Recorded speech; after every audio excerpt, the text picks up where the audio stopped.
Hello to all my beautiful viewers out there. Today I want to talk about how Dover Street Market celebrated its 15th birthday.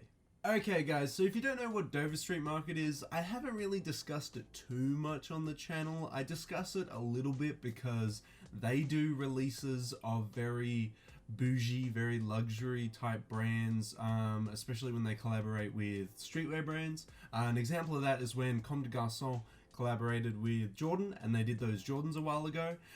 They released them exclusively on Dover Street Market. Another thing is when Undercover did their they didn't really do a collaboration, they did a collection. I think it was for their fall winter collection this year of 2019. They did it, and it was inspired by Stanley Kubrick's A Clockwork Orange, the film. And they released that on Dover Street Market. Essentially, Dover Street Market is a retailer for high-end brands, and it also in itself is a brand as well, because they collaborate with high-end brands and release pieces as well. So on top of being a retailer, they also release their own stuff as well. It's basically like the more bougier version of Kith. It's more expensive, it's more luxurious, but it's essentially the same premise. They release their own stuff, but they also release other brand stuff as well. Now, they don't release their own stuff in the sense of like collections and stuff. They mainly do it in collaborations. I don't think I've ever seen a Dover Street Market collection. They don't strive to do that. They mainly strive to collaborate with well-known brands that are in the fashion, streetwear, that kind of market. They try and aim to collaborate with those kind of brands. Now, Dover Street Market has recently turned 15 years old.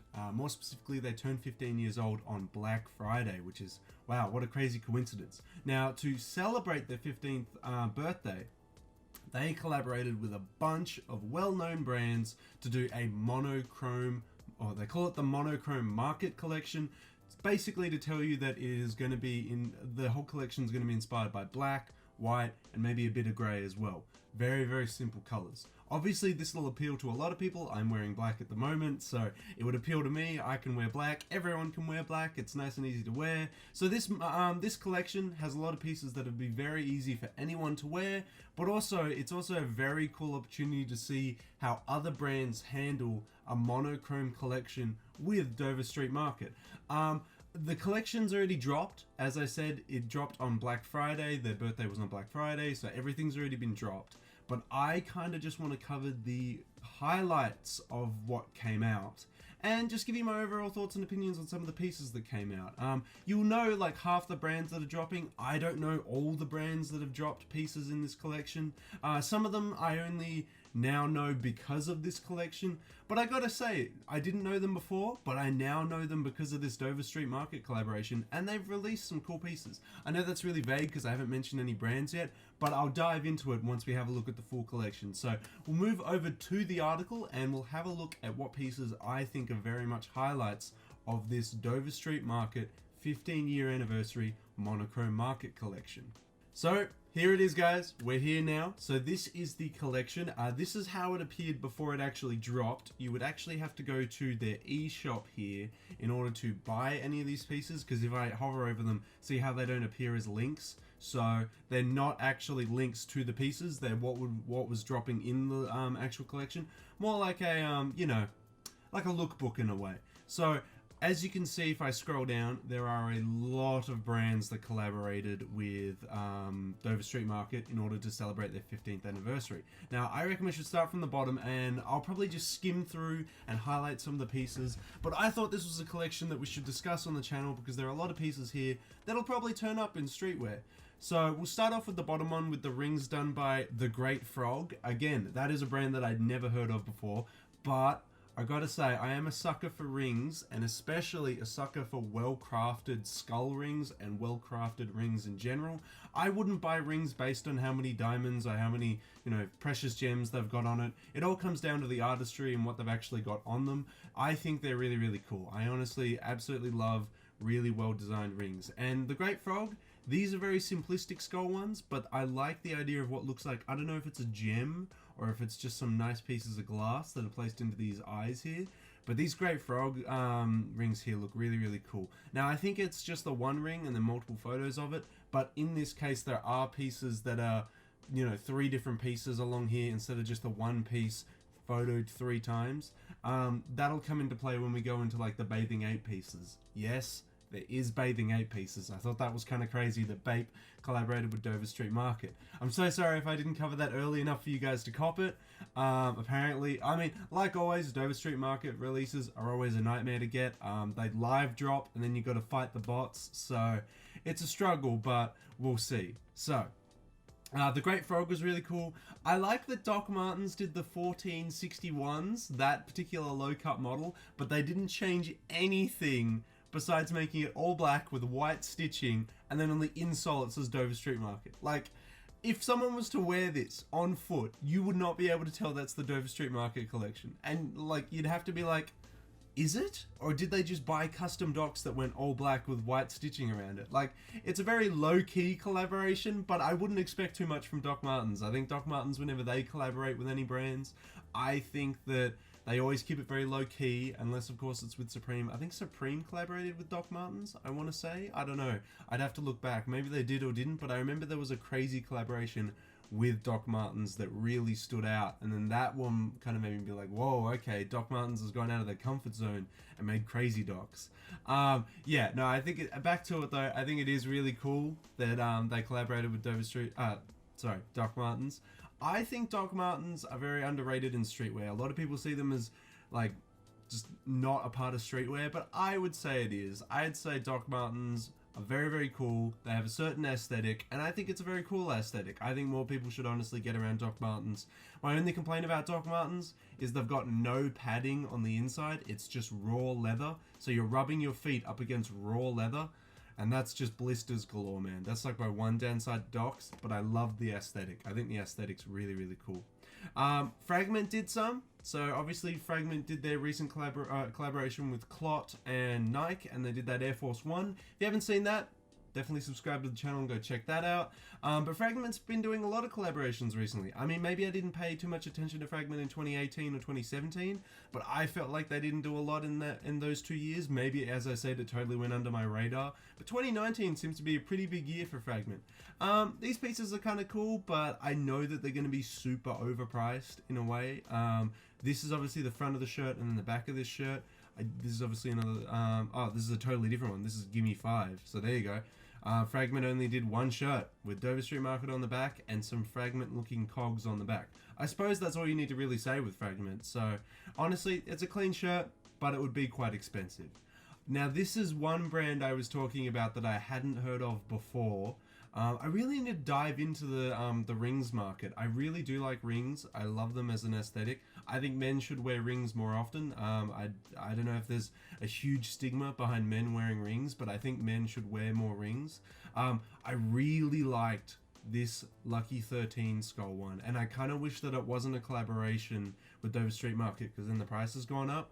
But yeah, I had a look at Lucky 13 Monkey, like, outside of this Dover Street Market collaboration. I went onto their own store, and they have some really, really cool rings. And apparently, as soon as they sell out of whatever style they do, they don't restock them in. So as soon as they sell out, they're gone. They're gone forever. So I thought that was kind of a cool premise, that they make them sort of limited edition. But like this one ring here is just... Oh, actually, they did two by the looks of it, because that looks like it has a different detailing on the head. But this one here, with like the waves and the circles, that looks really sick. I really like this one.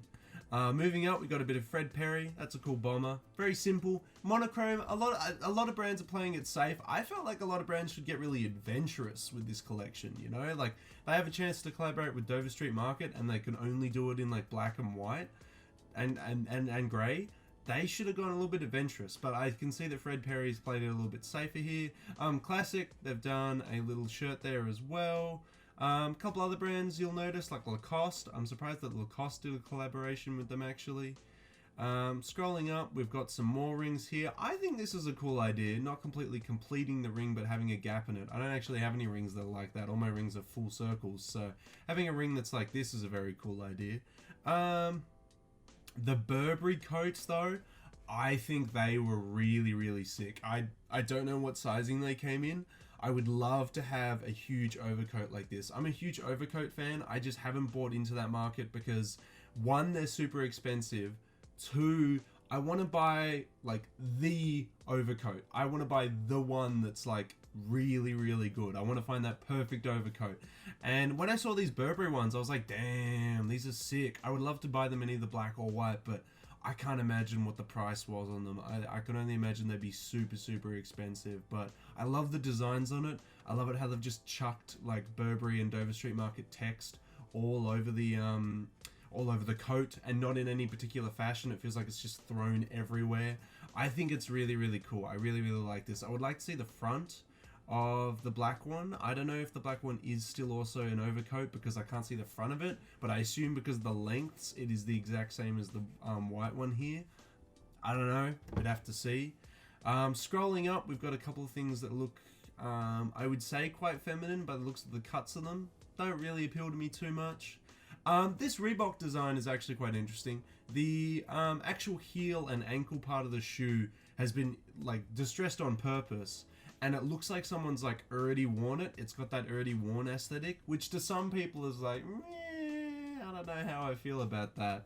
But honestly, these look really sick on foot. Off foot, they kind of look like a dog's chewed them, but it was a really cool design. I was surprised that Reebok has that silhouette. Honestly, I don't think, when I think of shoes that do distressed, already pre-worn shoes, I think of like designer brands. I don't think of Reebok. That's not the first thing that comes to mind, but it was a very, very cool silhouette there. Labor and Weight did a apron, which I thought was kind of funky. I thought that was kind of funny. Craig Green, I haven't actually dived too much into Craig Green, but this tactical vest, that was really killer. I need to get one. I need to get a tactical vest that I can wear over the top of hoodies. It's a really cool aesthetic. It's very underground. It's not mainstream. I would love to get around it, but again, it's the same case with the overcoats. I just need to find that perfect tactical vest and buy it. I saw an off-white one a while ago that was available, like an official off-white tactical vest, but it was like 1.2k, and I was like, I don't know how that aesthetic's gonna look on me, and I don't know if I want to spend 1.2k on trying to like figure out if it's me or not, so I had to leave it alone, but I would love to pick it up. If I was rolling in money, I would buy it, but unfortunately I'm not. But you know what, I could just appreciate it, and this Craig Green one, I gotta say, I appreciate this. This one looks very cool. Undercover did some sweatshirts here. I think they're sweatshirts. This is what I hate about assuming without even knowing if it's a shirt or sweatshirt. Looking at this one, this looks like a sweatshirt. Looking at this one, it could be a long sleeve tee, I don't know, but I'm hoping they're both sweatshirts. Got that iconic bunny with I think a screw through its head. It's very hard to tell from the images. If not, the undercover bunny makes an appearance. I think these are both very cool designs here. I'd probably go with the black because the white bunny sticks out a lot more. It's very cool. Rick Owens, crazy. Rick Owens did a piece as well. A lot of people are collaborating with this collab. Mad Paris, I didn't actually know them before doing this collaboration, but a lot of their pieces are really simplistic and I really like them. I think that this nail, I assume it's a bracelet. Wow, I reckon that would look sick, just like having it on your wrist there. I think that could be a really cool piece. The ring is really, really cool, having like a bent nail. Man, I tell you, rings and bracelets, men need to get around it more, because I mean the whole stereotype is that it's like inherently feminine to have rings and bracelets, but I'm telling you, man, I want to dive into that market so much, but it is also so expensive to dive into rings and bracelets. Stussy did some stuff. They did a short sleeve, a long sleeve, and another short sleeve. Very cool pieces. I do like the 8-ball long sleeve. I think that's kind of cool, and this like hippie inspired DSM short sleeve shirt, I think that's very cool. Moving up to our favorite brand that we like to talk about on the channel. I do like to talk about Bape quite a lot, obviously, but you know what, they don't get enough love on YouTube these days. I know that they have been quite disappointing with a lot of their collaborations over the past couple years, but I think they still deserve some loves. They were pioneers in the 90s streetwear fashion, so I think they deserve some love. They did a camo hoodie a camo shirt and just a regular old Bapehead logo shirt. I think on the back it's got the Bapehead logo. Personally, I actually like this toned down monochrome camo. I think it looks better than Bape's normal camo. I mean, I'm not a huge fan of green. I mean, you probably, if you've been watching the channel for a while and you watch the Golf LaFleur season videos that I did way back, I'm not a huge fan of green. Unless it's like an army military green, most greens just don't really fit with my aesthetic. I don't have a lot of pieces to wear with the greens. So this kind of appeals to me, having like monochrome camo. I think that's really cool. Vans did a checkered Dover Street Market one, but instead of having black squares all the time, they replaced some of the black squares with the Dover Street Market house logo, which I thought was a very nice touch. They did it on top of a black checkered pair, but I don't think it works as well as the white checkered pair. Moving up, we have Palace that did some. We have Cause that did some. Some people were discrediting Cause because it doesn't look very Cause aesthetic-y, because it doesn't have, you know, the XIs and all that. But I think it plays very much into like the Mickey Mouse styled illustrations that he does with the gloves and the shoes. I think it still works. I think it still looks like a Cause collaboration, even though it doesn't inherently scream Cause. If it is a Cause collab, I wonder if he's got the X's on the sleeves. I know that every single Cause shirt that I have has the X's on the sleeves, so maybe this Dover Street Market collab has the X's on the sleeves. Moving up, Castro did some rings. I really like these rings. I think they're very, very nice. I'm a sucker for them. I definitely would have picked them up, but they would have been super, super expensive. Definitely out of my price range.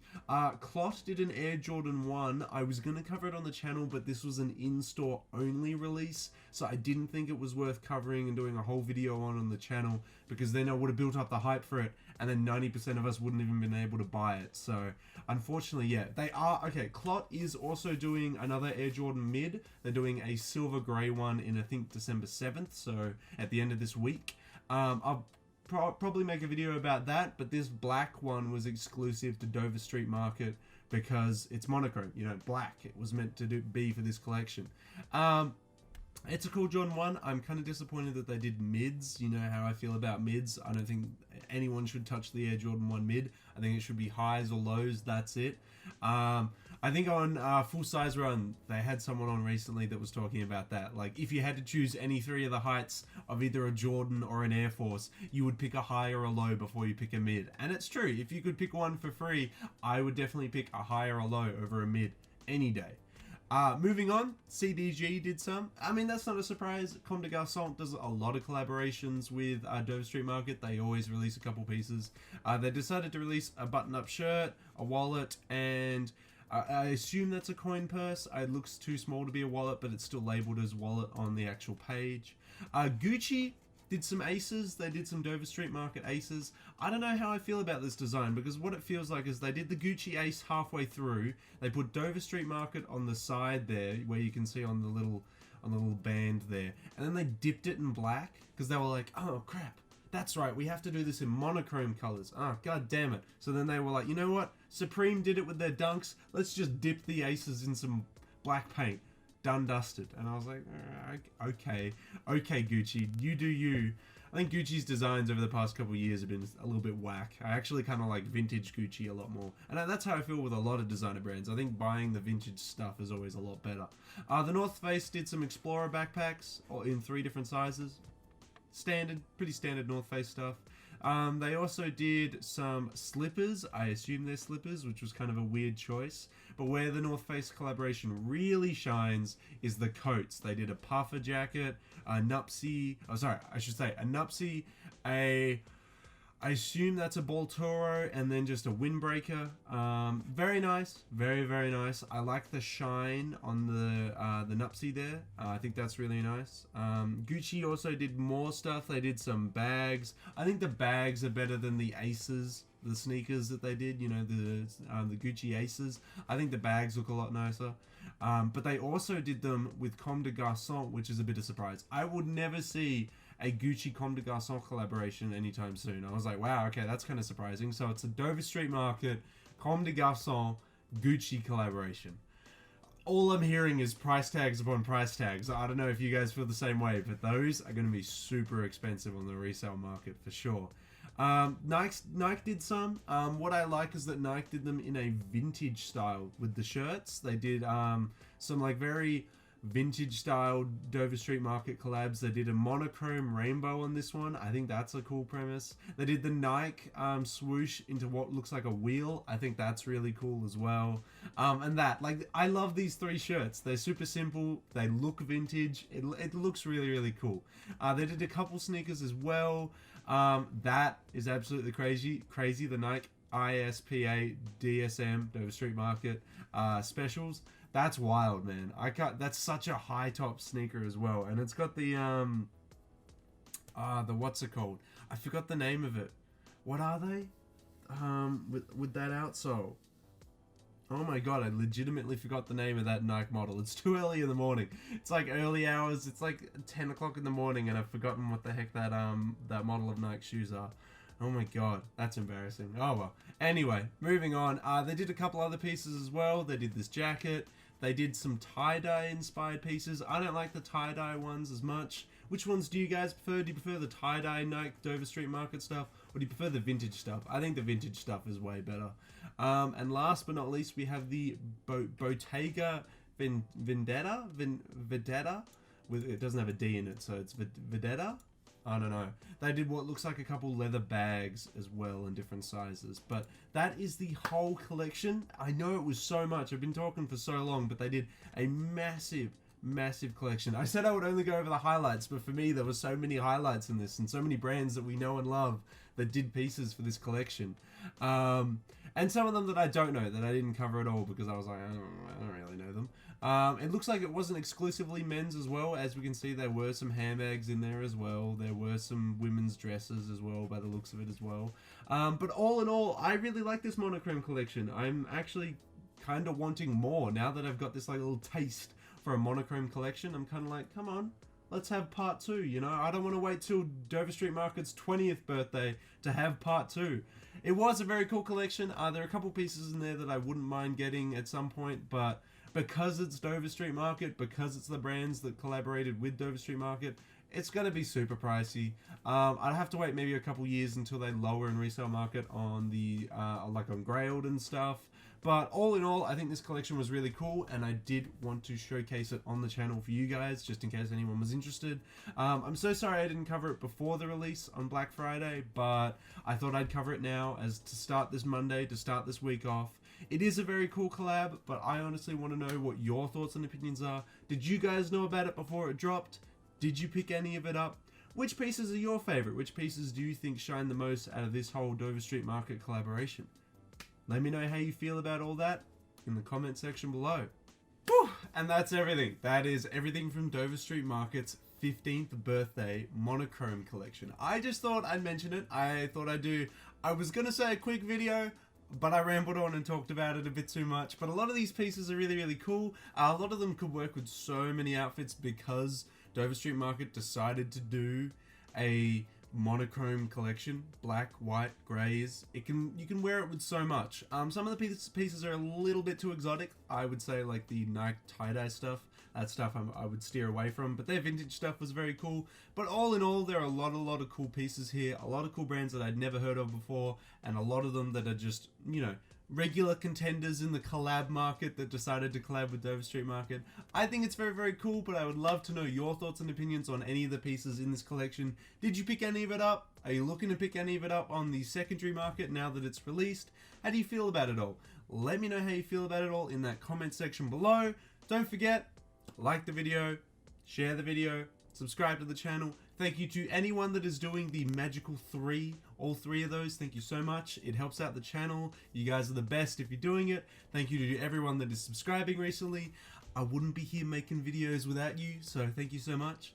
And that is the Dover Street Market 15-year anniversary. Happy birthday, Dover Street Market.